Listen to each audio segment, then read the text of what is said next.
Bharatiya Janata party Telangana प्रदेश के अध्यक्ष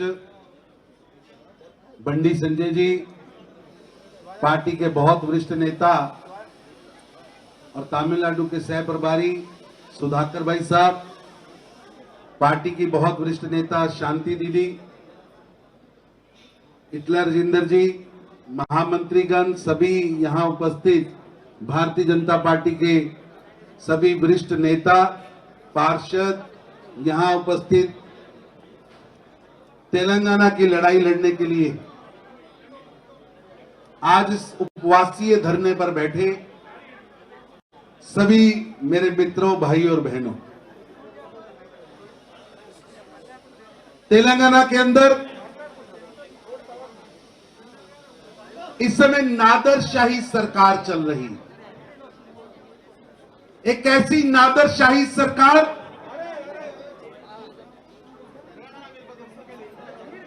जिस सरकार के मुखिया धृतराष्ट्र की तरह आंखों पर पट्टी बांधकर तेलंगाना का चीरहरण होता देख रहे हैं।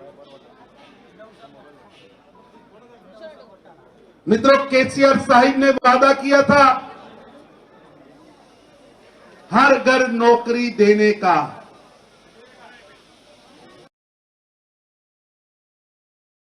जनता बैठी है, मैं आपसे पूछना चाहता हूं, क्या हर घर नौकरी मिली?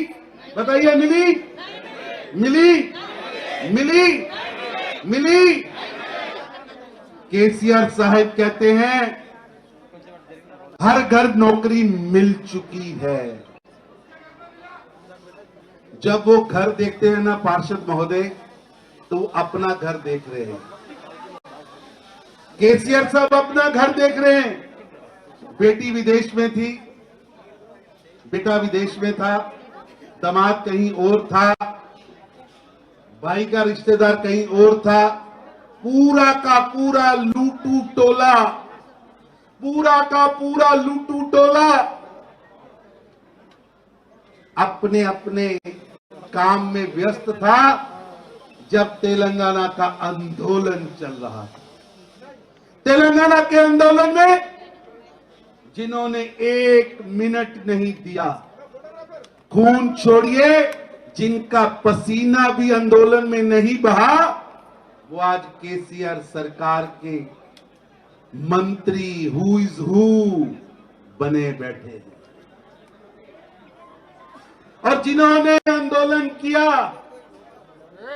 चाहे वो एक वार्ड का अध्यक्ष ले लीजिए और चाहे बड़े से बड़ा नेता ले लीजिए, तेलंगाना आंदोलन के जननायक आज भारतीय जनता पार्टी के साथ हैं, भारतीय जनता पार्टी के साथ हैं। आज तेलंगाना की जनता को लगता है कि केसीआर की सरकार ने उनके साथ धोखा किया, उनके साथ किए हुए वादों से वादा खिलाफी की है। आज का ये धरना केसीआर साहेब, भारतीय जनता पार्टी का एक एक कार्यकर्ता तेलंगाना की आबरू को बचाने के लिए, तेलंगाना के नौजवानों के भविष्य के लिए, तेलंगाना को बंगारू तेलंगाना बनाने के लिए आंदोलन में निकला है। उस आंदोलन का रूप चाहे यात्रा हो, आंदोलन का रूप धरना हो, आंदोलन का रूप लोकसभा विधानसभा में यहां की आवाज उठाना हो, भारतीय जनता पार्टी का कार्यकर्ता तेलंगाना की भावना को समझते हुए, तेलंगाना की जनता की सोच को समझते हुए, तेलंगाना के नौजवानों को न्याय दिलाने के लिए लड़ता रहा है, लड़ता रहेगा और तब तक लड़ता रहेगा जब तक बंगारू तेलंगाना बन न जाए।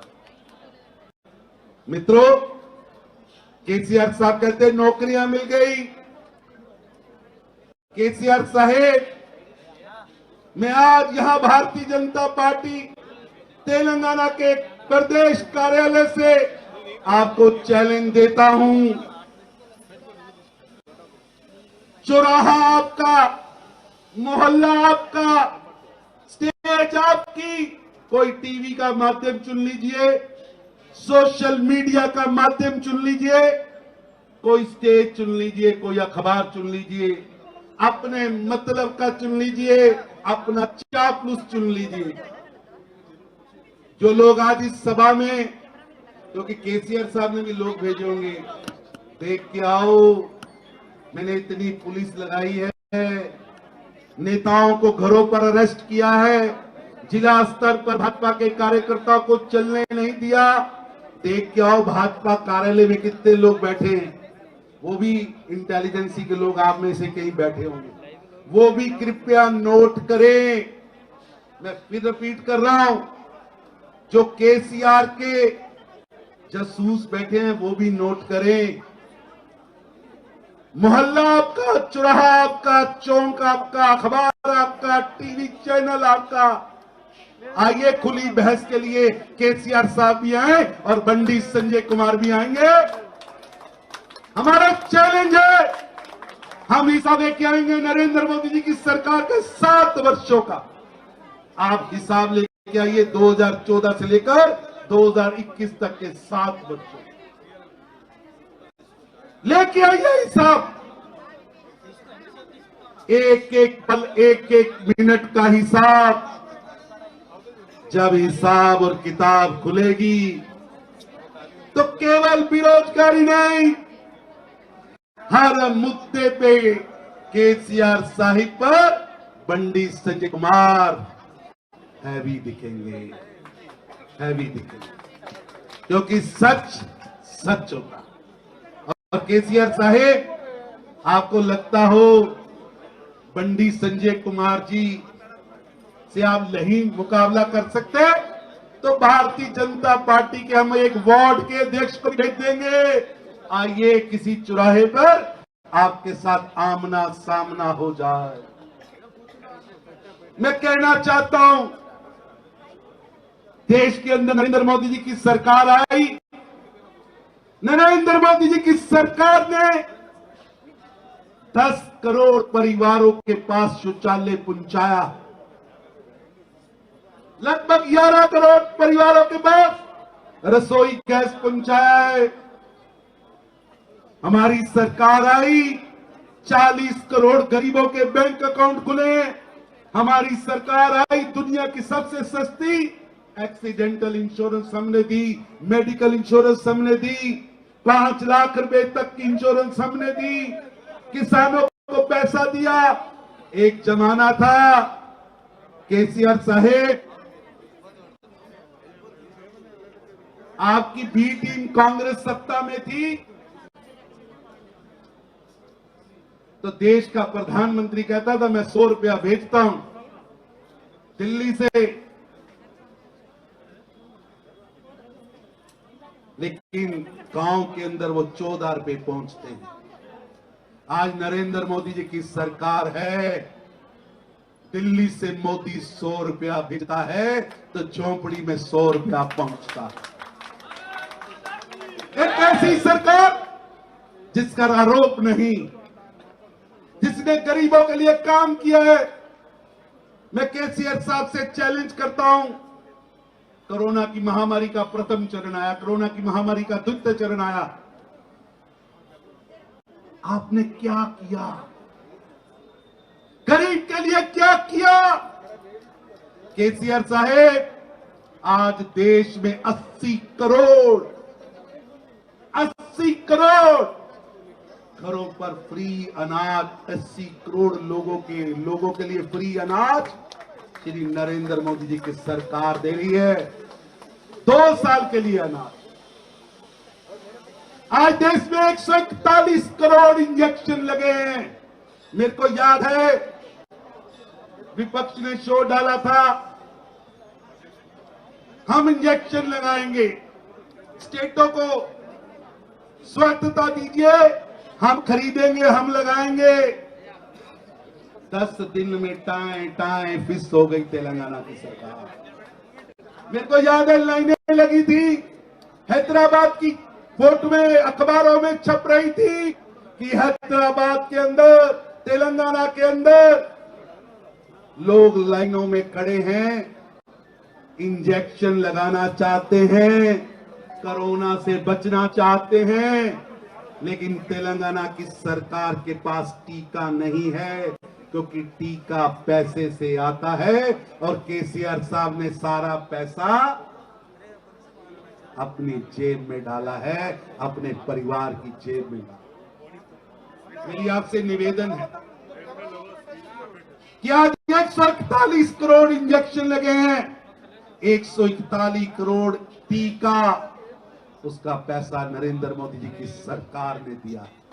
इसलिए मैं आपसे विनती करता हूं, आइए जनता को बताइए 7 सालों में केसीआर साहब आपने गरीब की जनता की, गरीब की जीवन में परिवर्तन लाने के लिए क्या काम किया, बताइए। तेलंगाना के नौजवानों के सर पर सत्याग्रह चल रहा था, आंदोलन चल रहा था। तेलंगाना के नौजवान अपने आप को प्रस्तुत कर रहे हैं। 60 के दशक से संघर्ष शुरू हुआ, घरों के घर तबाह हो गए, नौजवानों ने अपनी डिग्रियां छोड़ दी, अपनी पढ़ाइयां छोड़ दी। एक लंबा संघर्ष तेलंगाना में चला, लेकिन उस संघर्ष के ऊपर बैठकर आप सत्ता में पहुंचे और सपना दिखाया बंगारू तेलंगाना का। बंगारू तेलंगाना तो हमें मिला नहीं, केसीआर परिवार बंगारू हो गया, तेलंगाना बंगारू नहीं हुआ। क्योंकि आज भी मैं पूछना चाहता हूं केसीआर साहेब, तेलंगाना के आपने 3 गुना जिले कर दिए, बताइए जिले 3 गुना हुए कि नहीं हुए, बताइए हुए कि नहीं हुए। पहले कितने जिले थे, कितने डिस्ट्रिक्ट थे, बता अब कितने डिस्ट्रिक्ट है? अरे 33 डिस्ट्रिक्ट बने। आपने मंत्री तो बढ़ा लिए, रंगदारी इकट्ठे करने वाले तो बढ़ा लिए, वहां कितने क्लर्क नए भर्ती किए? केसीआर साहेब पटवारी कितने भर्ती किए? एसएचओ कितने भर्ती किए? कितने नौजवान इंजीनियर भर्ती किए, जेई भर्ती किए, एक्सीएम भर्ती किए, कितने इंस्पेक्टर भर्ती किए? कोई हिसाब तो दीजिए। आप हैरान होंगे कि आज तेलंगाना में 2 लाख पद खाली पड़े हैं। 1 लाख पदों की घोषणा खुद केसीआर साहब ने विधानसभा में की और कहा था हर घर नौकरी दूंगा, 3160 रुपए प्रति मास बेरोजगारी भत्ता भी दूंगा।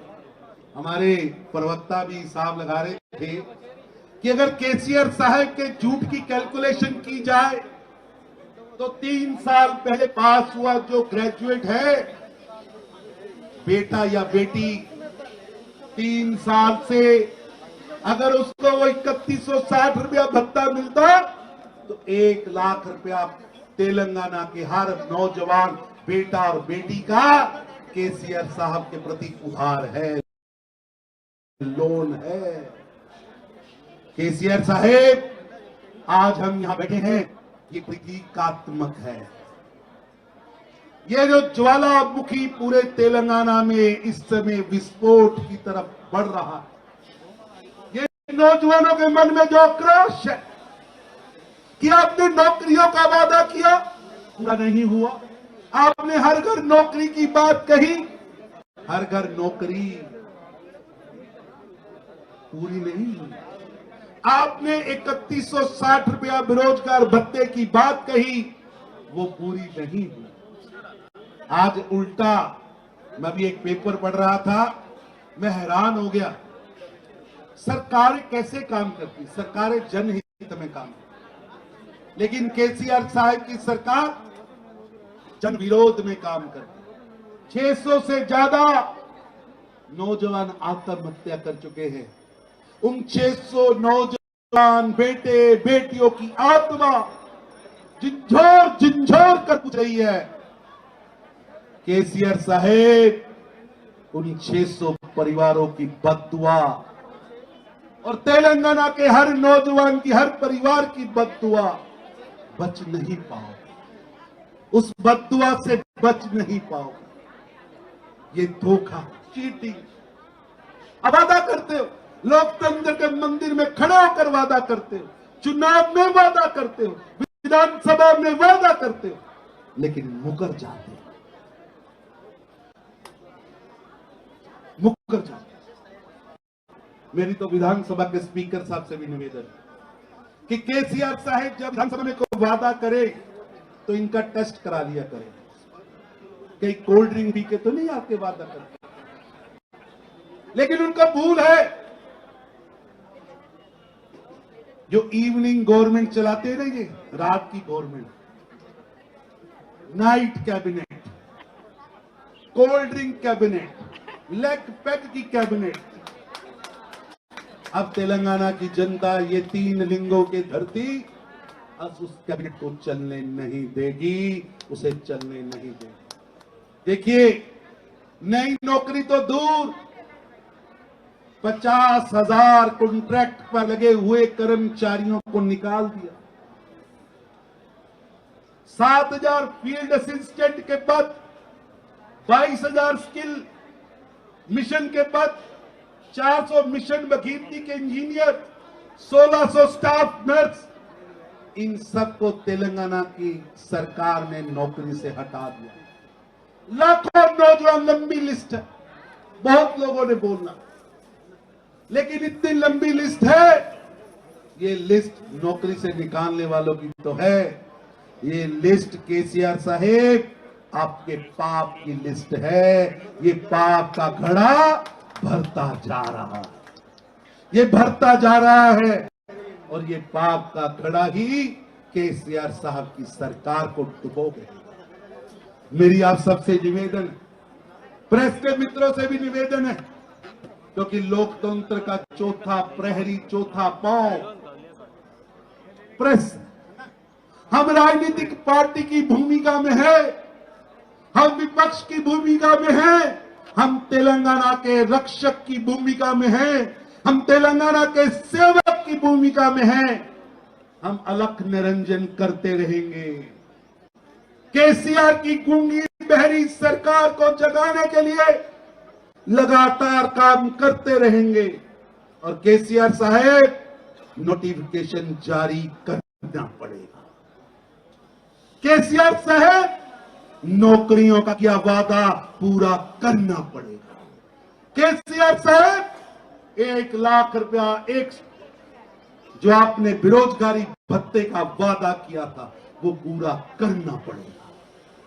तेलंगाना के नौजवानों के साथ जो अन्याय आपने किया, जो यूपीएससी का सिस्टम है, उस सिस्टम के आधार पर आपको कैलेंडर जारी करना पड़ेगा। जब तक ये जारी नहीं होगा, जब तक यहाँ के नौजवानों को नौकरियां नहीं मिलेंगी, जब तक यहाँ के लोगों के हाथ में रोजगार नहीं आएगा, जब तक तेलंगाना को बंगारू तेलंगाना नहीं बनाते, भारतीय जनता पार्टी का एक एक कार्यकर्ता संघर्ष की राह पर चलता रहेगा, चलता रहेगा। भारत माता की जय। केसीआर साहब कहते हैं 16 लाख रोजगार आए हैं। केसीआर साहब, जो 16 लाख रोजगार, वो रोजगार हैं जो श्री नरेंद्र मोदी जी की सरकार द्वारा प्रदेश की अर्थव्यवस्था को मजबूत किया। साउथ के अंदर हैदराबाद एक इकोनॉमिक हब के रूप में उभरा। हैदराबाद तेलंगाना का वो क्षेत्र है जहां बड़ी बड़ी कंपनियां आई हैं। वो आई हैं प्रधानमंत्री श्री नरेंद्र मोदी जी की सोच, मेक इन इंडिया के माध्यम से, प्रधानमंत्री श्री नरेंद्र मोदी जी इकोनॉमिक रिफॉर्म्स के कारण। अगर आपको इकोनॉमिक रिफॉर्म्स मोदी जी ला रहे हैं, अर्थव्यवस्था मोदी जी मजबूत कर रहे हैं, विदेश की बड़ी बड़ी कंपनियों को हिंदुस्तान में कारोबार करने के लिए उनको प्रोत्साहित कर रहे हैं, उसके कारण नौकरियां उपज रही हैं। और आप उन प्राइवेट नौकरियों पर खड़े होकर फोटो लगवाने की, पुराना जमाना होता था ना, राजे महाराजा शेर का शिकार कोई करता था, वो आकर वहां बंदूक पकड़ के चलानी भी नहीं आती थी, लेकिन खड़े होकर फोटो लगवाते थे और फिर अपने दरबार में सजा देते थे कि ये शेर मैंने मारा। जो देख रहा होता था ना उस फोटो की तरफ, वो भी जानता था ये शेर छोड़ो चींटी नहीं मार सकता, ये चींटी मारने की, भाई साहब आप तो विधानसभा में रहे, ये चींटी नहीं मार सकता, लेकिन फोटो खिंचाई होगी ऐसे बंदूक पकड़कर कि शेर मैंने मारा है। अरे भैया, देश की अर्थव्यवस्था मोदी ने मजबूत की है, make in India Modi ji लाए हैं, वर्ल्ड की बड़ी बड़ी इंडस्ट्रियां मोदी जी लाए हैं। शुक्र है आपके मुंह से उनके लिए कुछ शब्द तो निकले, लेकिन तेलंगाना की सरकार को अपनी नौकरियों का हिसाब दीजिए। बताइए कि आपकी स्टेट यूपीएससी जो है, जो आपका सर्विस सिलेक्शन बोर्ड है, आपने वादा किया था 1 लाख कितने पद खाली हैं, उन 1 लाख कितने पदों पर आपकी सर्विस सिलेक्शन बोर्ड ने कितनी नियुक्तियां की हैं? बताइए किस बोर्ड में, किस म्युनिसिपल कमेटी में, किस सरकार के मंत्रालय में, किस विभाग में आपने एक भी नौकरी दी है? मित्रों, तेलंगाना की जनता आज आक्रोशित है, तेलंगाना की जनता के मन में दुख है क्योंकि उनके साथ अत्याचार हो। अगर तेलंगाना के नौजवान महात्मा गांधी का रूप लेकर आंदोलन करते हैं तो केसीआर साहिब उन पर अत्याचार, लाठीचार्ज करते, गिरफ्तार करते, बच्चे आत्महत्या कर रहे हैं। केसीआर साहिब इवनिंग शिफ्ट में काम करते हैं, इवनिंग मीटिंग्स करते हैं, लेग पैक पार्टी करते हैं। मेरा आपसे निवेदन, वक्त आ गया, चाहे वो भाजपा का कार्यकर्ता हो, क्योंकि हम लोकतंत्र के रक्षक हैं, हम विपक्ष की पार्टी, चाहे प्रेस के लोग हैं, हमें सरकार की काली करतूतों को नंगा करना होगा, तेलंगाना को बर्बाद करने वाले चेहरों को नंगा करना होगा, तेलंगाना के मान सम्मान से खेलने वाले लोगों को नंगा करना होगा, जनता के बीच में जाना होगा। जो वादे केसीआर साहिब आपने किए थे, उन्हीं वादों की बात कर रहा हूं, उन वादा खिलाफी का आरोप आप पर लगाता हूं, आपको उन वादा खिलाफी के आरोप पर घेरता हूं और निवेदन करता हूं केसीआर साहिब, ये संजय बंडी और भारतीय जनता पार्टी का एक एक कार्यकर्ता, विधायक, सांसद, एक एक प्रतिनिधि तेलंगाना की जनता का प्रतिनिधि है। इसके मन का रोष, इनके मन का आक्रोश, इनके आंदोलन में आकर बैठना तेलंगाना की जनता के रोष का प्रतिनिधित्व कर रहा है। इसलिए केसीआर साहेब चेतो, बाजाओ बाजाओ। केसीआर साहेब, जनता के साथ धोखा व अन्याय बंद करो। भारतीय जनता पार्टी किसी भी सूरत में तेलंगाना की जनता के साथ विश्वासघात को बर्दाश्त नहीं करेगी, नहीं करेगी। और ये धरने, ये आंदोलन, ये यात्राएं चलती रहेंगी और तेलंगाना की जनता को न्याय दिलाने के लिए, तेलंगाना को बंगारू तेलंगाना बनाने के लिए भारतीय जनता पार्टी चरेवेती तब तक चलती रहेगी जब तक इस रावण राज से, इस कुशासन से तेलंगाना को आजाद ना करा दे। इतना कहता हुआ धन्यवाद।